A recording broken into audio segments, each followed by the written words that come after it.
All right, we're back with the mayor. Here's the tough part. We went out, we got real people to ask the real questions. So are you ready? You bet. You ready for the firing line? Are you stoked? Okay. Real Bendites. Here we Real go. Bendites. Here's question number 1. Are we going to be able to save Mirror Pond? And if we can't, I don't understand why not. It's been there as long as I've been coming here over the years, and I think it's a significant place for people to congregate, as well as use that river flow, the bus system to haul them upriver and float down. We cannot do away with Mirror Pond. So Mirror Pond, well, we're sitting here, in fact, right next to Mirror Pond. And yes, it will be saved. It will maybe not look exactly like it does now, but we think it'll look better. And so our problem is to get as many people in the community on board with a solution for this, to be part of making the decisions on this. And of course, the elephant in the room, so to speak, is the dam that makes Mirror Pond, right up downstream here. That belongs to Pacific Power. Ultimately, they have the ability, the right to do whatever they want with it. If they take the dam out, does the pond go away? If it were that simple, yes, but it's not that simple. There's all kinds of agencies involved. There's all kinds of interest in the community. The people who live around the pond are, What's your are big prediction on how stakeholders. soon we're going to have an answer? I think within the next few months, before the end of the year, we will develop a preferred solution that has, and I'm going to go out on a limb here, 75% of the people on board with the long-term solution. All right, we'll look forward to it. Question number 2. I would actually like to know what we can do about getting some of the homeless people off of the streets, being able to stand in front of all of the doors of all the businesses downtown, because I think it hinders business.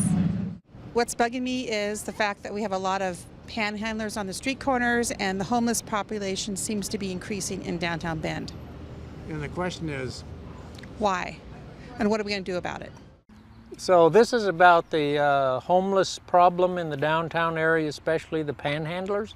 Well, we have a constitutional issue, and that's the reason it's been hard to address. Basically, people have a right to stand anywhere they want, as long as they're not, in the way, and say whatever they want. And that's been tested in court. A lot of cities have tried to do pretty rough measures against panhandlers. Hasn't worked. So really, I encourage people to take charge of their spaces that are downtown.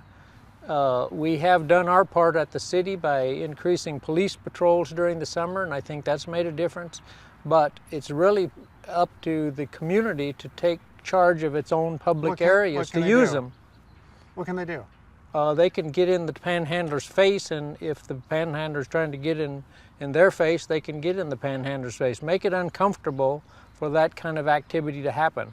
I do have a certain amount of sympathy for people who are homeless, in fact a lot, for people who find this, I think it's kind of a degrading way to make money, and if they're not making money, they won't be doing it, and they do have access to all kinds of support services all around town that they can benefit from.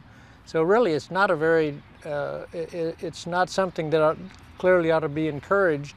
And just as happened in the plaza over here, once we got a business in there and a lot of activity of people in the community, then the people who are, causing those problems will have to go someplace else. You're not sweating yet. No. You're answering these questions pretty good. Yeah. It's time for question 3. We hear about these things from a lot of people. Gives us a chance to, we can't always have an instant wait fix. until the next questions. Oh, good. Here we go then. Here we go. How quickly can we get more bike lanes on the streets that are frequently traveled by commuters? So bike lanes, pedestrian-friendly fixes to our roads, that's a big priority for the city and especially for the city council. We have a project actually going on starting this summer to make this dangerous corridor right here by Drake Park safer for bicyclists. So as the roads get rebuilt, as development takes place, then we always put in more bike lanes, make it more friendly for bicyclists, less dangerous for people who are choosing to either walk or to ride their bicycles. Next question.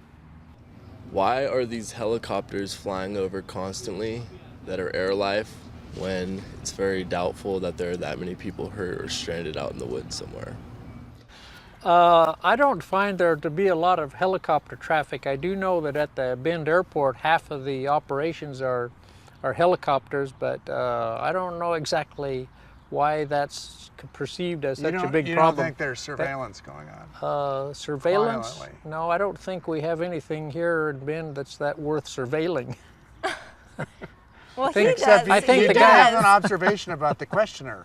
I think, well, I think that the feds are having a lot of fun looking at all of our email traffic, all of our telephone calls, all of that stuff. So I don't think they actually need to resort to helicopters going over and looking at us. Disguised as life flight. Yeah, disguised as life flight. Yeah, really, I made a study of this actually from where I live, and don't see it as a big problem.